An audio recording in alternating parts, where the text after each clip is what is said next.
Mi sono messa fuori così per chiuderla, che avevo appena tolto l'antibiotico anche, e ho visto una piccola fiammella, ho detto boh.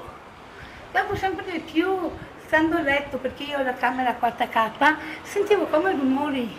Mi sono alzata spaventata naturalmente, ho detto ma ho visto sta lampara, ho detto ma i vigili del fuoco. Paura nella notte in quartiere Pertini, dove un'auto ferma è stata distrutta dalle fiamme. Da tempo il comitato di quartiere ne segnalava l'inutile presenza. È un pezzo che io dico che queste macchine vanno tolte.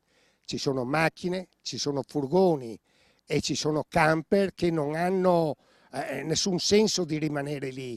Secondo i vigili del fuoco intervenuti per spegnere le fiamme, si tratta di un incendio doloso innescato con un liquido infiammabile. All'indomani sul posto anche il sopralluogo dell'assessore alla sicurezza che da tempo insieme ai cittadini lavora per risolvere determinate problematiche.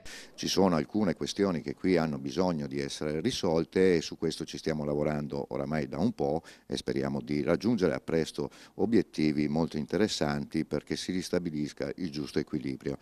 Vedesi appunto le occupazioni abusive senza titolo di alcuni immobili piuttosto che mezzi sospetti, soggetti sospetti che possono causare poi problematiche di varia natura. Questo non deve accadere, dobbiamo continuare a monitorare e a vigilare sul territorio come stiamo facendo. E mentre la polizia indaga per risalire al responsabile del gesto, il presidente del comitato cittadino lancia un messaggio. Se qualcuno ha intenzione di utilizzare questo quartiere come discarica oppure come parco giochi per qualche ragazzotto, beh, questi si sbagliano di grosso.